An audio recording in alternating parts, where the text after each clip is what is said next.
So it's Rabbi Mordechai here. I just wanted to just talk a little bit about some of the things that I'm doing and moving forward. And, not everybody understands, and some people have been kind of like taken off and, maybe even, I don't know, offended, if such a thing could even exist. But, I feel like it's still important to give a vision, give a vision. And the people who know me in my close circles, these are things that are talked about extensively. There's focus groups, there's all types of different conversations I'm having with not just religious people or yeshivish people or rabbis, but also people who are in other communities and other dynamics. And so, going forward, it's important to state that, one of the gifts of being in Israel and being in the yeshiva system and learning is that you learn a lot about not just the Torah, but the Torah world itself. And you get to see all the different experiences that the Torah and the halacha has been through since the time of Moshe Rabbeinu to 2023. It's been through so many changes. And it's so dynamic, and it shows the close relationship that the Jewish people have with the Torah, to the point that other nations, when I talk to other groups, other people, even some guys I know that are Hebrew Israelites, they don't understand how we can be in a position of doing korbanos at the base of Mikdash, and then generations later, we're praying 3 times a day. How do we get to that point? How does our halacha allow us to do this? How are we able to keep certain traditions in Hutzvah Aretz, right? Like things like Pesach, these different things. How are we able to do that? How are we able to translate? How are we able to look inside of our text and look at different, like a Gezer Shava, or different letters or different dynamics that are expressed inside of our text that have given Chazal, our sages, the ability to understand what God was trying to give over to us. And from there, we were able to derive law, right? And without that, we would conceivably be breaking the law, right? So these things exist. These is part of the Masorah. This is part of the traditions. With that being said, in North America, for example, North America has been a tremendous place of Torah growth, tremendous place where yeshivot and tons of kirub and tons of outreach have been done. I mean, we've had people like, I've been inspired by, I visited his caver, him and his wife, Rabbi Aaron Cutler, the Lubavitch Rebbe. I haven't had the merit to visit his caver, but the point is saying these people like Lubavitch Rebbe and Rabbi Aaron Cutler, who built BMG, and then you have you have Tel's Yeshiva, Rabbi Gifter, you have Rabbi Wasserman. You've had all types of people come to North America and do tremendous things, have done tremendous things, and they've established tremendous communities, right? And these communities have, you could arguably say, the basis of America is the strength of the Torah communities that are there, that have been able to freely, observe their traditions without any pushback, per se. And that's the light that America, is going to be able to, in the future world, say like, hey, this is what we provided. We allowed the Jews to come establish yeshivot, to establish communities, and tons of Torah and mitzvot were done, in our land. And so going forward, is to say that, hold on. So anyways, I had a cat that just came out the door. So anyways, so it's like this, not a cool cat either. But the point is saying that this is the beauty and amazingness that has been developed by the early generations of Jews that have migrated to America, right? And this is the freedoms that came, especially for a lot of the Ashkenazi Jewry that were not allowed to openly express themselves, that were, people were sent to prison. I remember I read a book, a Chabad book, I think it was called The Prince in Prison, which was about the Lubavitch Rebbe's father-in-law, from what I remember. And it was a whole process of how the police there, in the Ukraines and were just totally focused on negating any form of Jewish expression, of Jewishness, holidays, anything, to the point that people are put into prison for lighting a menorah or teaching Torah or anything like this. In the society was extra cruel to Rabbanim, rabbis, people who were known as Torah teachers, right? So this dynamic came over to North America, right? And we've had, I'm not even doing justice about the amount of Torah scholars and institutions all throughout, Skokie Yeshiva to the Mir Yeshiva that, was in New York for a period of time, all the yeshiva in Lakewood, all the yeshiva in Muncie, all these places, the Kollel, everything that exists is just a tremendous light. Now, at the same time, with all that amazing light that's been created, I would argue that the Torah itself has not necessarily touched the broader American population, right? And when I say the Torah, I'm not saying that the dynamic of observance, right? Because it's all about religious freedoms. The Christians have their holy day, Muslims have their holy day, other traditions, I think they have Kwanzaa, all types of different things that exist. All these things are there, right? So with that being said,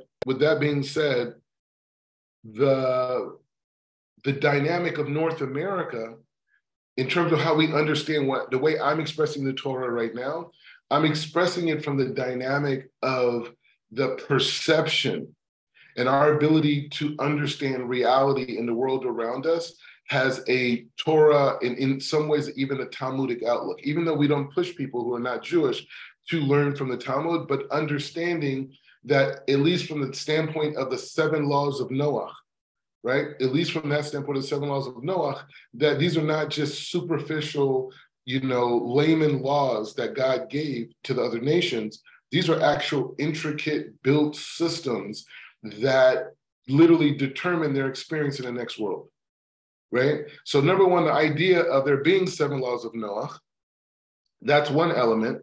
And then the other element is the depth and how profound these laws are to the life has not been that. But more even than the law component is the dynamic of seeing the world in a more expanded perspective. Being able to see my fellow man from a soul level and building out from there. Being able to question the dynamic of the foods that I intake and how they're prepared. Being able to understand the dynamic of justice and equality and fighting against inequality and racism and anti-Semitism and Islamophobia and all these things from the standpoint of God's will. And this is what a spiritual system that we live in requires from us to be able to gain the benefits from what has been allotted to us, right? Not being racist, it's not just being a good American, it's being able to connect to the spiritual system of God. Eating in a way that's healthy, eating in a way that the foods are prepared, in a healthy way, and the animals are treated justly, right? And living in that reality is not just, being, pro-animal rights. It's about being connected to the spiritual system that God has provided for us, right? Respecting women, respecting when, the idea of family, the idea of community, the idea of innovations within community.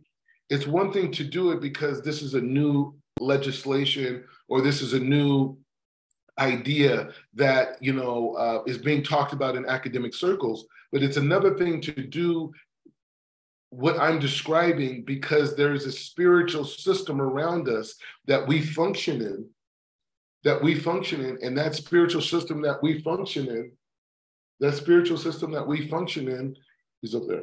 The spiritual system that we function in, we gain more pleasure by being what people refer to as being righteous, by doing acts of kindness, by learning about the spiritual system, by talking to God, by teaching our children and the people around us appreciation and everything that we have provided for us, especially in Western society where there's such a tremendous amounts of abundance of material, of physicality, of wealth.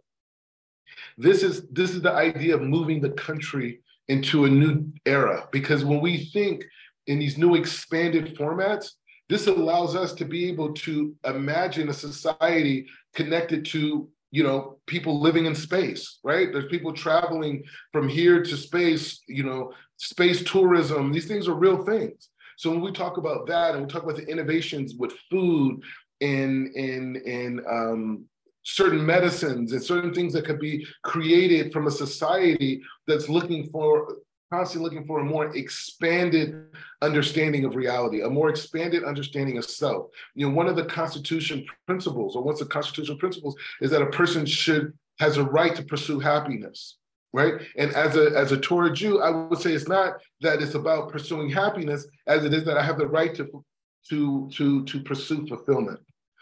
Because the perception of happiness is a perception of fulfillment. That by being happy, I'm going to be fulfilled. I'm going to be at peace. I'm going to be safe. I'm going to be inspired, right? I'm going to be able to accomplish the things that I'm supposed to accomplish. I'm going to be able to endure the challenges that I experience because I'm allowed to pursue fulfillment, right? So with that being said, and you see the power and the influence that America has in the world, that conceivably, if a thought consciousness became a pervasive understanding, a pervasive idea amongst Americans, that we could truly create a perfect union. We could create the dynamic where we're a society that's connecting to each other on a soul level. Why does America have that opportunity, or the West in general, including the UK and parts of Europe? Why do they have that ability? Because we have so much physicality. We have so much gashmias. We have so much excess. Right? We have so much that puts us in a position to not be gluttonous and to become the most ultimate sharers, to become the most ultimate givers. And not just of say we're writing a check because we're wealthy. No, the idea of being a giver and being a sharer from the standpoint of my soul's correction, the soul of my nation, the soul of this part of the world needs refuah, needs to be shaped, needs to be elevated. That's what's going on over here, right? And then when I say about the Torah affecting a society, these are the thought, the hashkafot of the Torah, of the minhagim, of the halacha. These things, the hashkafa of it, not saying, oh, well, people need to follow these laws. It's not saying that, but creating a society or building a society of information that people can go outside and see godliness all around them. Right? Where they don't want to fight with each other. They don't want to go to war. The kid who may not have very much money doesn't want to steal and rob because he knows that there's a physical part of the item that he's going to steal. But really what he wants is the spiritual, the energy that's connected to it. And by stealing it, he didn't go through a process of earning. So that energy connected to that entity that they stole is not there. So there's really no purpose in doing it. And even though there's this idea and a desire for instant gratification, I know that motivation is not going to allow me to, achieve my total purpose in this lifetime. It's not going to let me do it. But going through the processes of growth, going through the processes of understanding, going through the processes of patience, of reflection, these are the things that are going to allow me to connect to the energy around the entities that I want to obtain in life. When I have a vision of success, it's not just the success that I want the energy connected to the success. When I want to accomplish something, it's the energy connected to that accomplishment. How many successful people have you heard speaking your life and say, no, it's about the journey. It's not about the end product, it's about the journey. And on the journey, I was built and I was made into the person that I am today, not from the trophy that I received. So we're talking about a society that has the potential to see life in this way because we're idealistic, because the country was built on people demanding freedom, demanding equality. Because of that, we can now build the next level of our desires, which is the desire for total fulfillment, total connection to the source that all things emanate from. Some people call it God, you could call it whatever term people use in their spiritual religious tradition, it's fine. But the definition that everything comes from one source, I refer to that as Hashem, as God, as the creator. And from that entity of the creator that created the physical world that I live in, that created this this reality in 7 stages. By connecting in that way, now I'm able to achieve my ultimate fulfillment in this land. And if I'm changing my hashkafa, my way of looking at things, then because of the power of my nation and because of the influence of my media and my music and my art and my expressions that I have here politically, everything, how it shapes the rest of the world, conceivably,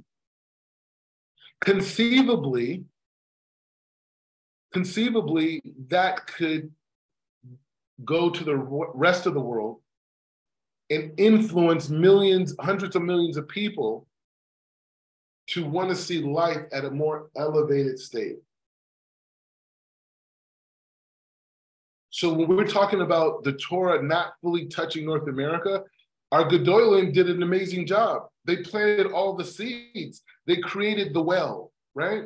Now it's our job to come and take from that well and to give to all those people who are thirsty, right? And so that's where my mind is at. That's where my head is at. So people have issues with me talking about this idea of Black and Blackness and Black Jewishness. And, I want to address it, right? So number one, spiritually, there's different definitions spiritually than we have in the secular world, right? So for example, so water, for example, right? So when we read about water in the Torah, we could read it from the standpoint of water that we drink, or this is a spiritual definition of water, which also represents mercy, which also can represent Torah, right? Also could represent astrological signs like Adar and Tammuz and Cheshvan, right? So there's physical definitions and there's spiritual definitions. So the term Black, right, as it relates to the deep Kabbalah, Black is a combination of all colors, right? If you took a Crayola box and you took all the crayons and you just marked on top of each other on a piece of paper, that piece of paper would be black. So when I'm talking about Black, I'm talking about a complexion and energy that is a combination of everything, that encompasses everything and everybody and what everything is about, right? That when I talk about Black, that's what we're talking about, right? We're not talking about race. We're not talking about these ideas that were created on college campuses by people who had their own agendas, economic agendas. We're talking about this dynamic of everyone being connected as one soul, and Hashem expanding and sharing that one soul into many different prisms of expression, right? So everybody on planet Earth is really from the core color of darkness, whatever you want to call it. Black. My skin is not black. My skin is brown, as you can see. My kippah is black. My hair is black. My skin is brown. But there's a social construct that refers to me as Black or African American or at a time Negro, whatever, is these different points. But as a man of Torah, I'm able to take the secular definitions and elevate them to things of holiness. So when I refer to Black, Mind of the Black Jew, when I refer to, let's just use Mind of the Black Jew, my book, that book encompasses the thinking process of all Jewish people.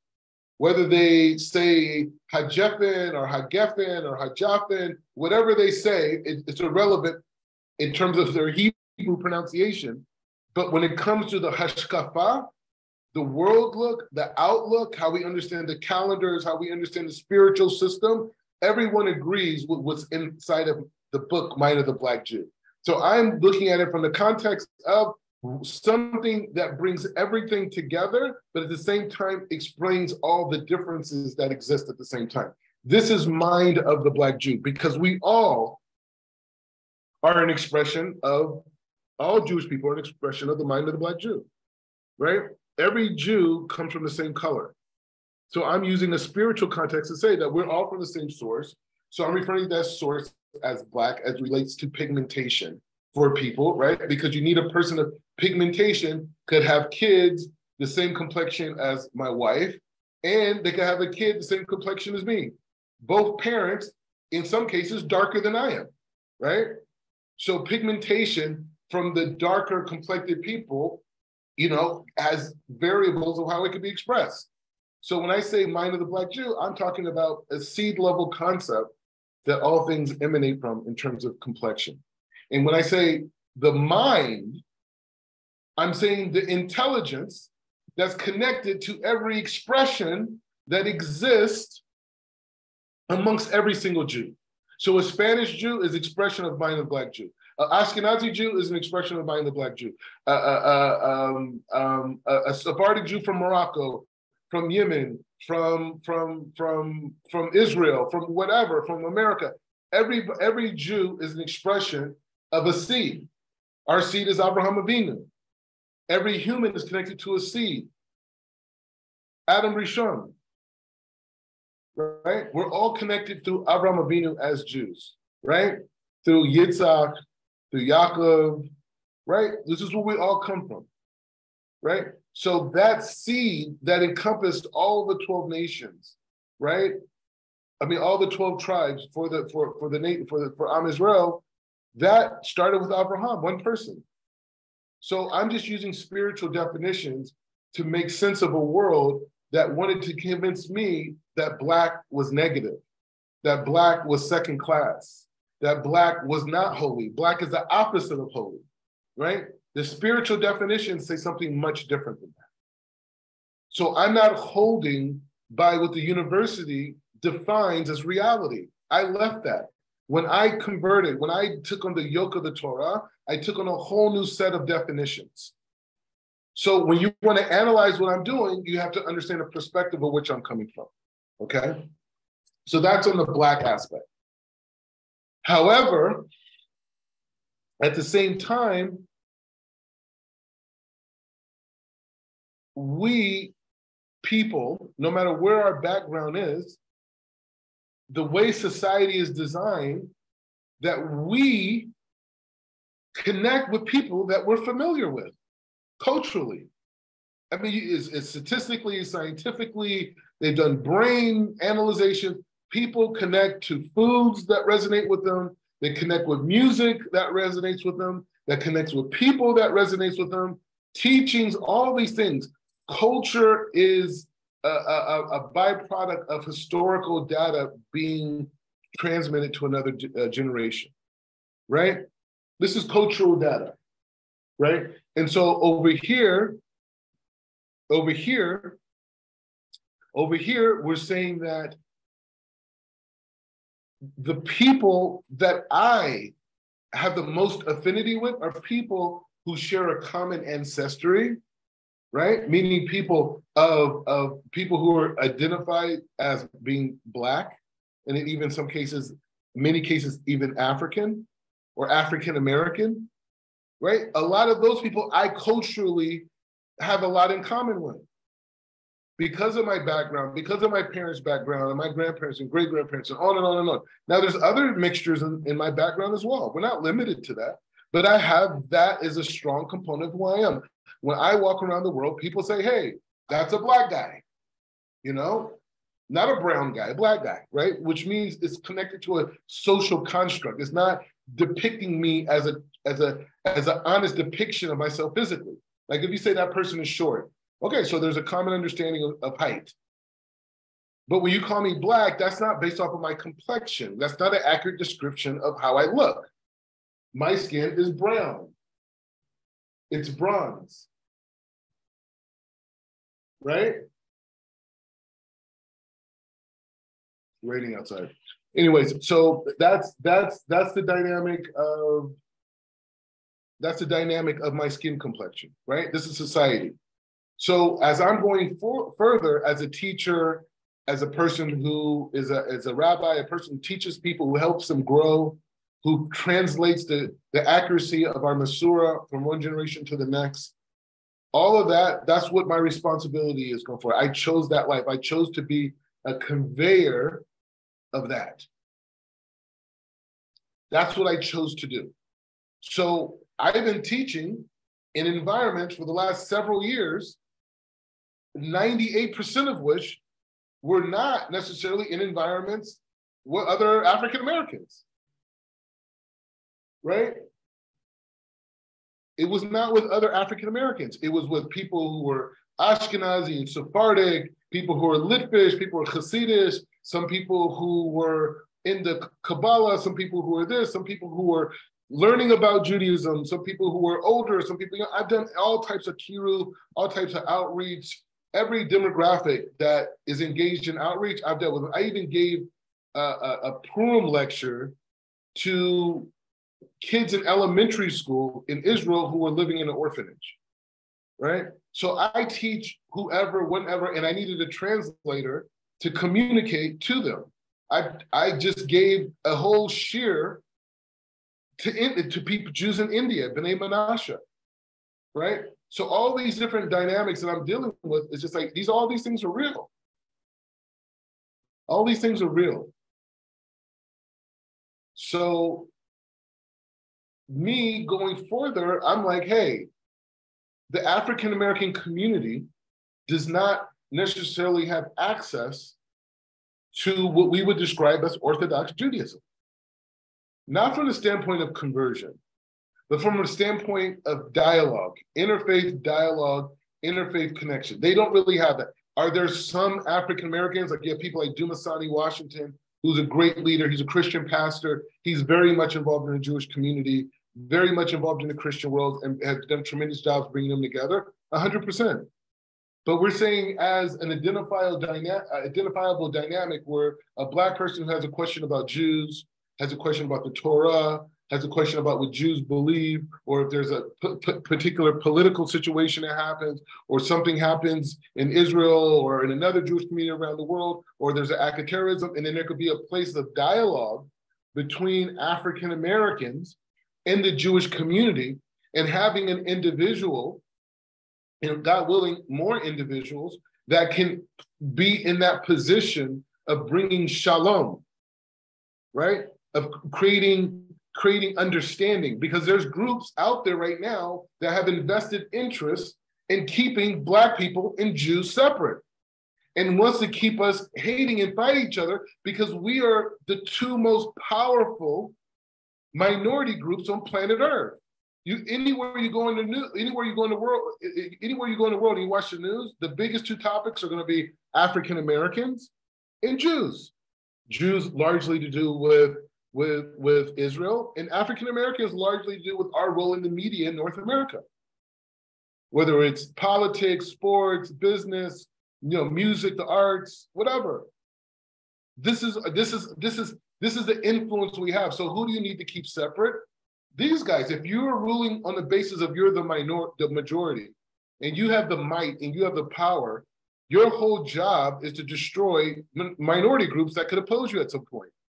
Microsoft had a whole had a huge lawsuit against them, or had many lawsuits because smaller software designers felt that they had a monopoly and were creating a monopoly and blocking them from entering the marketplace, thus slowing down the space, the industry of software innovation.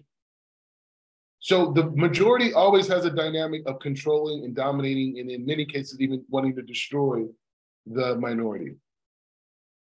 So over here, this is what we need to understand. This is what we're up against. Now that, along with the takana that was given by Rav Chaim in blessed memory, about the Igbo Jews and their connection to Am Israel. Now there's some Rabbanim like Av Beis Din, Rav Elazar, he holds, I think, the international Beit Din, who's a colleague of mine, someone who I talked to a tremendous amount. He holds the same way as Rav Chaim, just he doesn't necessarily believe that they have to go through a Ger Sahumra. He says that's more of an Ashkenazi tradition. He has more of a Sephardic tradition where it's about people keeping the Torah itself, and that being proof of their Jewish history and their observance and them being considered Jews. It's a different opinion. Right? Rabbi Moshe Feinstein, ruled on the Ladino Jews and said, hey, they could do a minyan, but they want to get married, they had to go through Ger Huma. So there's all different types of shitot and different outlooks on these different issues, which is fine and healthy. And I don't hold in any particular way. I appreciate the Sephardic outlook. I appreciate the Ashkenazi outlook. I appreciate the more Kabbalistic. You had Rabbi Pinchas wrote a Pesach on the whole situation. There's a lot of rabbis who have waged in, and they all have different perspectives. And I'm not here to have a perspective on the process of how people reassimilate into the Jewish world. My point is to bring the awareness of the diversity of Judaism to the world, that the world can see how the Torah expresses itself in different lands, in different people, throughout different times, not for the sake of convincing people that Judaism is great or wanting to convert people, God forbid, because that would be, a sewer to go out and try to convert people, but rather to bring glory to God's name, rather to show the dynamic nature of the Jewish people and how we are not a group of people that people should be scared of. Rebuilding the base of Mikdash is not something you should be scared of.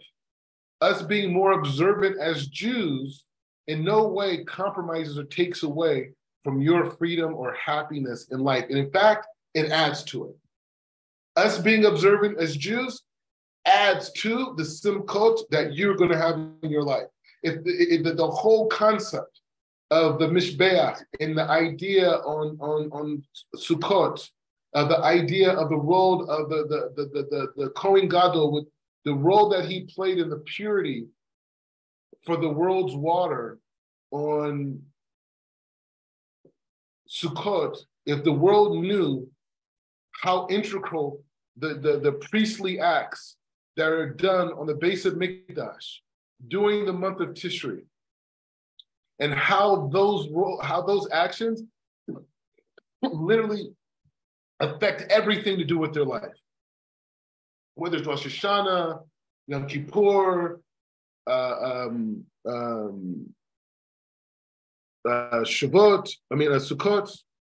Shabbat too, also something that affects the non-Jewish world. But the point is saying this, if they knew that, they would be in participation with us to help be able to rebuild the temple. So this is where we're at. Massive levels of education on the greatness of Judaism and the sparks of some of those Jews that are lost, that got lost. I know a girl that I knew on MySpace years ago who showed me pictures of her grandparents that she got from her mother, showing that they were Jewish, and her mom married a Christian guy and knew nothing about it. I was very early in my journey, right? And this girl now has 5 kids by a guy who's also not Jewish, who I think passed away.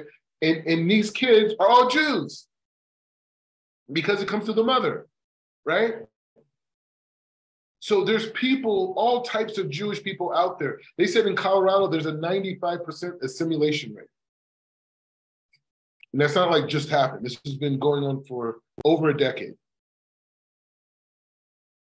So there's Jews that are all over the place that don't even know that they're Jewish, that have no connection to reform anything, right? I'm not saying that's a solution. I'm just saying absolutely zero. I'm talking about in terms of American statistics, zero Jewish affiliation or even acknowledgement of it. And sometimes these people even get sucked in to anti-Semitic movements with Jewish lineages. So that's an issue.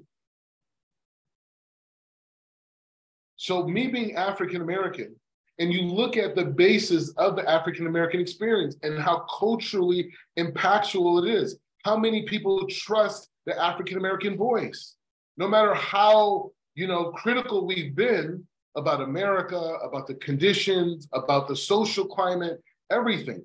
People trust the African-American voice because we've been so stripped down and abused in North America that all we had was the ability to tell the truth. When you see Kanye and his distorted understanding of what reality is, willing to risk everything just to tell its truth.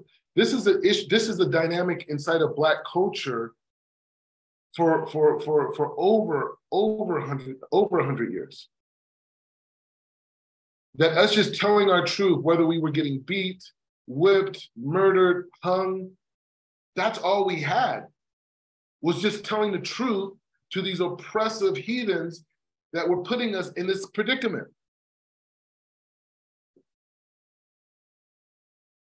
So there's a sentiment everywhere in the world because of Martin Luther King, because of Malcolm X, because of people like Marcus Garvey, because of people like Frederick Douglass, and all these other Black thinkers, that people automatically gravitate to the Black voice, to the point in recent years, we've seen other groups utilize the Black voice for their agenda.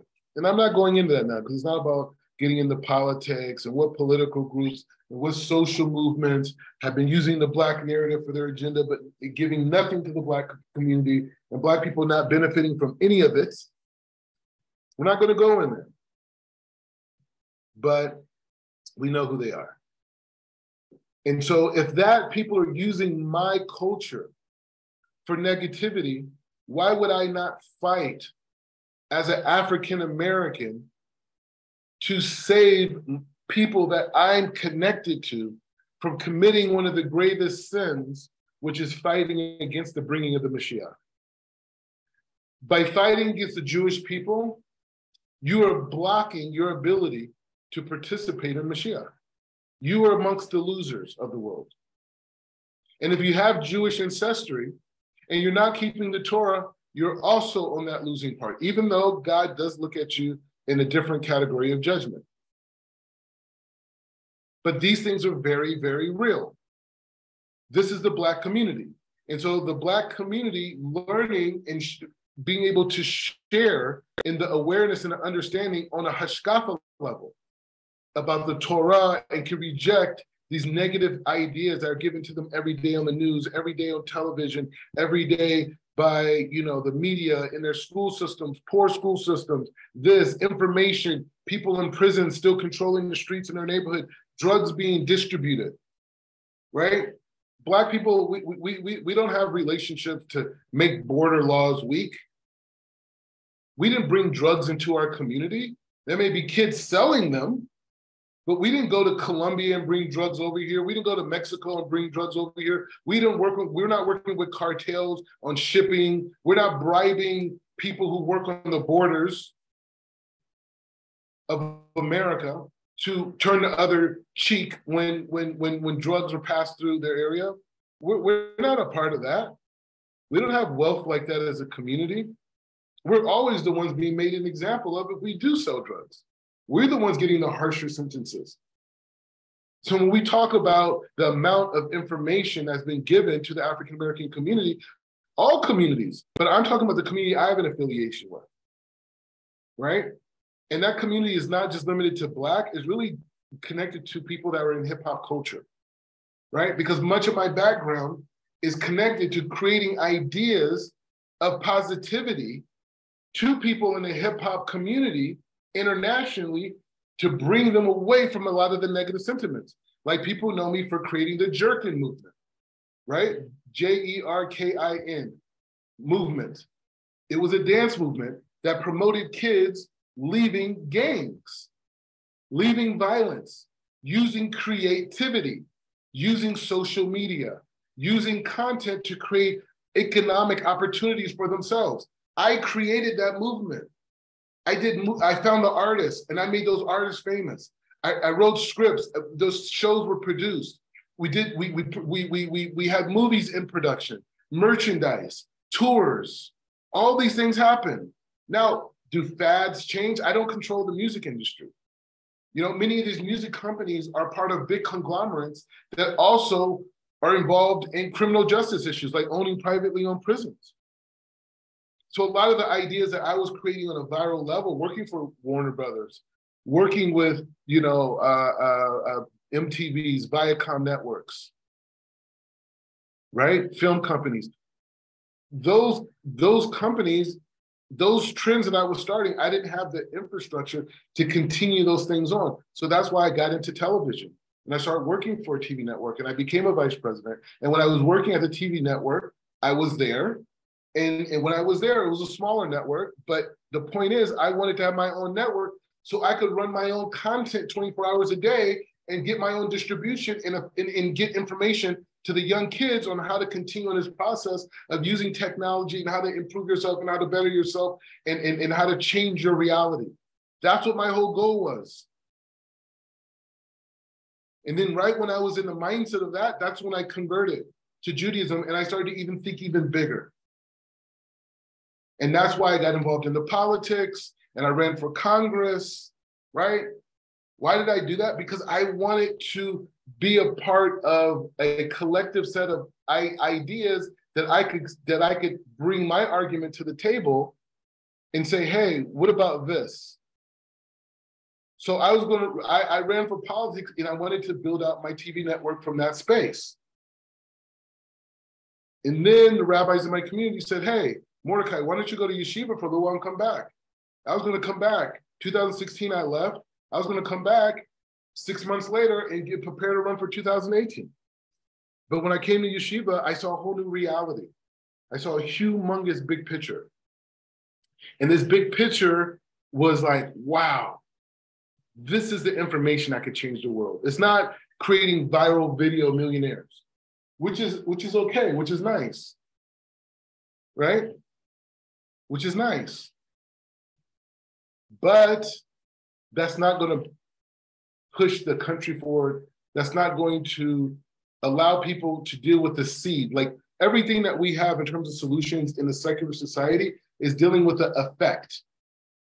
The Torah focuses on dealing with the cause. And the cause is my thinking, right? I was just having a conversation earlier today. The growth and the power of the Jewish mind is that we have the ability to experience adversity and to ask ourselves, what could we have done differently to avoid the whole situation? And mostly it has to do with our observance levels, right? And that's been a constant thing. And certain groups have become religious, very religious after certain tragedies in the Jewish world. So the dynamic of thinking like a Jew and thinking as a person of Torah is being able to say, I created this reality. How do I change it? If I'm experiencing racism, where am I being racist at? If I'm receiving brutality, where is brutality existing in my neighborhood? Because everything that I experience is a byproduct of my actions. If I'm experiencing inequality, where does the inequality within me exist? This is the consciousness of the Torah, and this is why the Jewish people have been successful throughout the millennium, right? Right? So this is the outlook. Now, my way of engaging the African-American community is in ways, or the broader non-Jewish community, because we accept it's not just African-American. African-Americans have an avenue to communicate with me, but in reality, it's the broader public that connects to this understanding and this idea that could be something more, and I want to be open to it. And I'm interested to hearing a Jewish perspective on these particular challenges and ideas that I'm thinking about. This is it. So there's a lot of sharing, education, that the world that's not Jewish can benefit from the wisdom of our sages. Again, this is not about people converting, okay? Most people don't. I was at the Kabbalah Center, right? We were teaching a very high level Torah there, right? In comparison to a Kiruv shir, right? Those people there that were not Jewish that were there did not want to convert. But many of the people who were born Jewish but were not, affiliated, so that's how they got to the Kabbalah Center, many of those people became frum, right? So I'm one of the few people that actually went on and became Orthodox Jew and learned and all these types of things. So that's the case. So my way of communicating is by utilizing media. This is how people understand. People understand imagery. They understand logos. They understand brands. They understand themes and images that symbolize certain concepts and ideas, right? So I'm going to communicate the Torah. I'm going to communicate my personal brand in a way that is understandable to the people who I want to connect with. I can't do it like Rav, whoever, any big rabbi that came. They're not dealing with what I'm dealing with. They were dealing with other issues, great issues, important issues, profound issues that the world is standing on today. But they're not dealing with what I was dealing with. Now, I have mentors. I have rabbis. I have people who I'm in contact with every single day. Every single day. And we're constantly going over all the details of everything that's being promoted and pursued and communicated, whether it's me on the news, whether it's a story that I write, whether it's a product that I come out with, or some type of education, whatever it is. These things are all scrutinized and put through a blender of refinement. But I have to communicate in a way that's relevant. I have to communicate in a way that's relevant. This is the reality. Now, if somebody else wants to come along and say, hey, I want to engage the African-American community. I want to increase their hashkafa. I want to create more shalom. I want to reach out to Jews that are completely unaffiliated, Jews that are completely indoctrinated by secular pop culture, right? And I want to do these things, and I'm going to do it in the ways that people did it in the past. Okay, fine. Shkoyach, I support it. But I don't believe that that is the solution. I believe that the solution today is communicating the Torah without compromising the integrity, without compromising the Masurah, without compromising any form of intention, but communicated on the platforms that are relevant to the public today. There was a time where people thought it was bad to put a shir or shirim on the internet. People like Yosef Mizrahi and other Rabbanim became famous because they were like some of the first rabbis to actively be putting content on the internet, because other people saw it as a story. They saw the internet as a place of filth. The same reason Rabbi Aaron Cutler, when he was coming to America to build BMG, the world's largest yeshiva, people argue maybe it's the Mir, maybe it's BMG. The point is the same. Beis Midrash Gedola, people didn't even think that could even exist in North America, because there's so much klipa, there's so much materialism, so much wealth, that a classic yeshiva cannot even be there. The Lubavitch Rebbe in blessed memory, Rabbi in color in blessed memory, he did so many innovations. He engaged the non-Jewish world. He talked about the Noachide. He built infrastructure. He had telethons. Chabad has been a pioneer engaging on all the new technological fronts, bringing the Torah to the masses. We're in an era today where it's an era about the individual. The individual is the corporation. The individual is the expression of all the content, of the audio, the visual, the text, the imagery. The individual is. So when you see me promoting myself and my individualism and my avatars you see behind me and all these different things, this is a byproduct of where we're at today. This is where we're at today. And we are in a world full of negative images. So to put an image of a Shomer Shabbos Jew who declares Torah, who declares Torah Emet, and the world gets a privy to see such an entity, such a person existing, and they can relate to him because of their background. Maybe their background is the love for hip hop culture. Maybe it's being American. Maybe it's being Westernized. Maybe it's speaking English. Maybe it's being black. Maybe it's being black and parents being middle class, or middle class, upper middle class, right? Whatever it is, these points of affinity is what we learn out through Yethro. The whole world knew about the Yam Suf, but Yethro, because through Bilam, their prophet, and Yethro came to the camp. Why? because he knew Moshe Rabbeinu. There was a point of familiarity that the rest of the world did not have.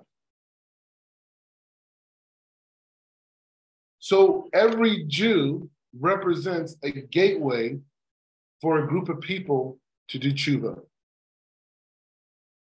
to grow, to transform themselves, to build, to create. This is what it is. And so when I think about the future of the Black experience as it relates to Judaism, it's utilizing the African-American narrative and infusing it with Torah thought and elevating the whole existence of a people that have been strategically held down by their oppressors. Now, the deeper level is, I'm being held down because there's a disconnection between me and Hashem, and Hashem is manifesting it on a physical level. I agree 100%. There's no victims here with God. God, everything from God is good. The slavery that my ancestors went through built the dynamic for me to be here, okay? The conditions of North America built the dynamic for me to be here, right? And many other African-American Jews. But the point is to say that we have an opportunity to affect society in a way that's unique than any other ethnic group on planet Earth because of the narrative.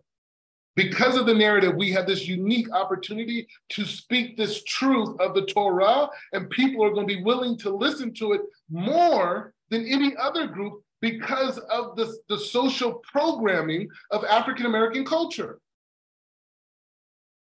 This is since television. The African-American experience is what shaped North America. The Constitution was realized through the African-American fight for freedom and equality. That's how we knew the Constitution was real. That's why people believe in the American dream today.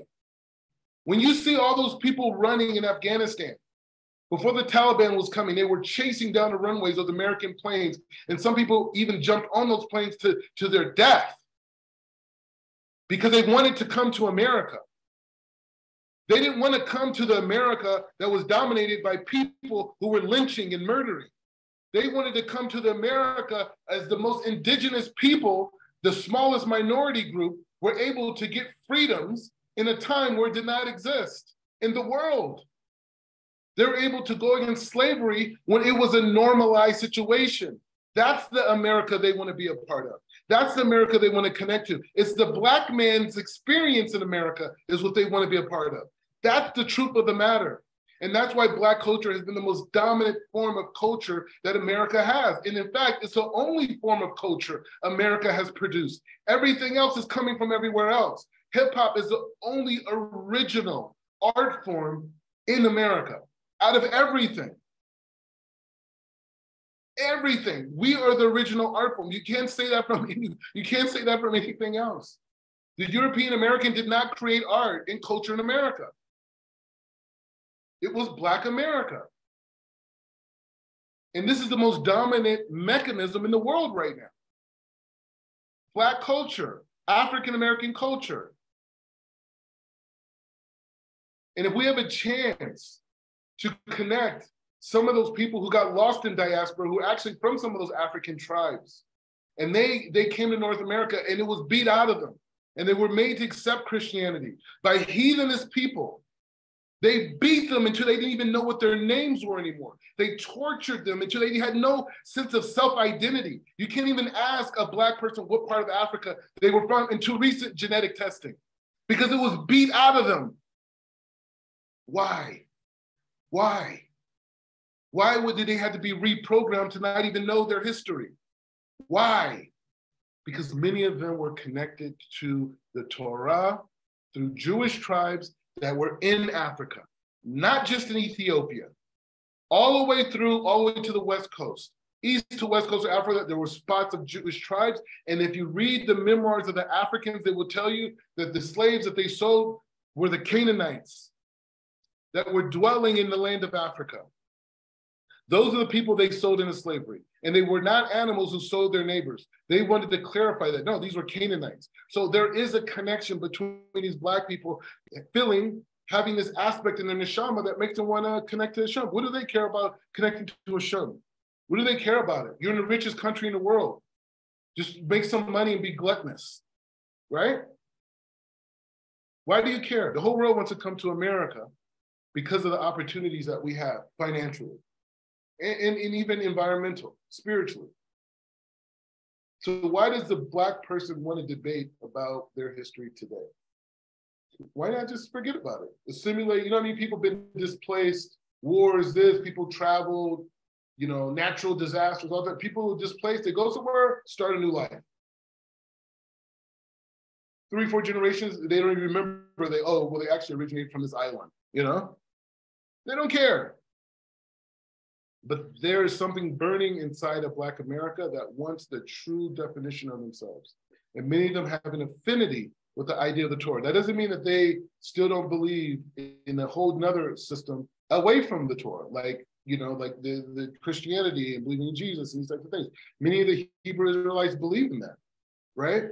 Some believe Jesus is God. Some believe that he's a prophet and he's going to come back as a Messiah. They have all these different beliefs. Some of them are like, you know, probably, you know, derivatives from the, you know, Islamic outlook on it or whatnot. All that for me doesn't matter. I'm not here to convert people. I'm not here to convince people that Judaism is something that's for them. What I want to do is that the challenges that we face in society, whether it's challenges between man to man or challenges of us spiritually with our relationship with the source, meaning that we're experiencing things in our reality, in our physical health, in our intellect that are bringing us difficulties. I want to be able to, hey, the Torah says this. The Torah suggests that. Whether it's creating policies for a community, whether it's the outlook, you know, in education, all that. Black kids should know that they have a history connected to the 12 tribes. We're not saying every single person, just like we can't see every single person who's Jewish today. Can Dafka say that, right? We can't say that. We have chazaka, we have different proof, but we can't say 100%. That's the whole point of a chazaka, right? Is to prove that aspect, that there's enough there to keep going forward. So when other people say they want to return or they want to connect or they feel they have a connection, we can't take a perspective and say, oh, well, you know, you don't fit our traditional understanding of the people of Israel. So, you know, we don't connect. No, we have to make God's name great in the world, and all the sparks that need to be elevated before the coming of Mashiach need to be done. So the closing point is the future of the African-American Jewish experience is being able to connect into a mainstream American society and being a caveat and a spokesperson for Judaism in the secular world. Whether it's to the African-American community, whether it's to the African community, whether it's to the Spanish community, whether it's the rural white community, and the avenue that's going to give us the greatest impact is through the culture of hip hop. It's not accident you have people like Nassim Black, who is a byproduct of hip hop. You have a person like myself, who's an executive in hip hop. You have Amari Stoudemire, who is a classic definition of hip hop, being a star basketball player, right? And many, many others. I just named some of the most popular people, right? And so from that place, we have this ability to bring Torah out into the masses. I'm not limiting it to those 2 other people I named, but I'm saying in general, African-Americans have the ability to give over Torah in a way that's unique and digestible and acceptable in Western society because of the narrative and the political environment that's been created around Blackness and the Black experience. So as I go further, please reflect on the messages in this video and think about what I'm up against and what my challenges are and how I have to address those challenges. Because my goal is just to create peace in the world. That's it. My job is to create peace. My name, it should have been, you know, because my goal is to create peace. Is to create peace in the world. So being able to bridge the gap of communication and lower anti-Semitism, or even ideas that could foster even in the Jewish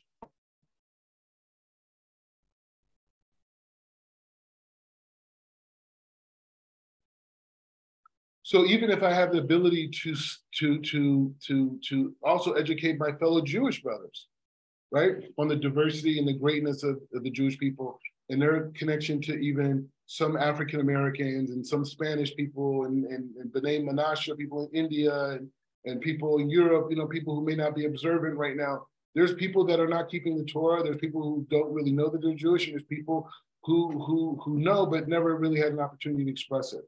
Those are the people I want to reach, and I'm not the only one. There's many people doing outreach in Kivu in that way, but the stylistic, expressive direction that I'm going in is one that is connected to what's current and what's happening now, and is the way that people understand and are able to digest information. So, you know, like I said in the beginning, if anyone's been offended by all this nuances and innovation, you know, I apologize, because that's definitely not my goal, but I'm not sorry for doing it. I'm sorry that it hurt your feelings. And if I knew it hurt your feelings, I may have presented it. I would have for sure presented it in a different way. But this is the future. And the African American idea is the future of spreading ideas of the West. So we have to bring those things together with the Torah. Social media influencers. This is the way of how people now are delivering messages to the masses. We can't neglect what's going on because of what other people did before us. And so in closing, I would just like to say that we have the ability, or we're in an era that information and new ideas could be accepted and digested like boom, like easy. And so by expressing Judaism from the African American perspective, it would be the first time that the Torah is addressing core American issues, not Jewish issues in America, right? Like issues of when we talk about inequality and racism and other forms of injustices that live in our society, when we come to the table with a Torah perspective on this, the Torah is now addressing the issues that we face in North America. We have necessarily not dealt with that from an American perspective. As a Jew, Jews have been involved in politics, they've been involved in education, they've been involved in all types of stuff. Like I said, the Lubavitch Rebbe is done more than maybe any American leader in terms of bringing the world closer to the ultimate reality, which is bringing the Mashiach. That's what the Lubavitch Rebbe did. Like that's, in my opinion, more than any American who's ever set foot on that soil. But going forward, I'm following in those examples. I'm following an example of Rabbi Aaron Cutler. I'm following an example of the Lubavitch Rebbe. I'm following the Rob Gifter, right? Tells Yeshiva. I'm going in those examples, and I'm using that Masurah of bringing light in North America, and I'm just expressing it in my unique way, which are to people who will be most likely able and waiting to receive what I have to say about God. And that's all this mission is about. This is the only thing it's about. And it's only here to sanctify God's name. It's only here to bring more light into this world. It's only here for me and my family to save our souls, you know, that we complete our mission in this world. And we just want to do a Kiddush Hashem. You know, we came all this way in life, not to make some money.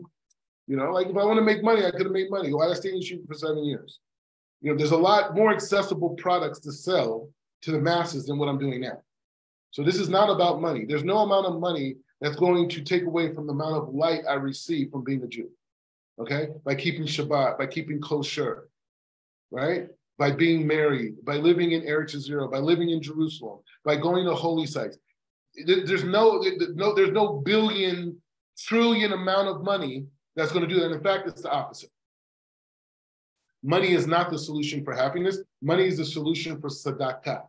So if me and my family, if we did $2 billion, that means that we're able to give like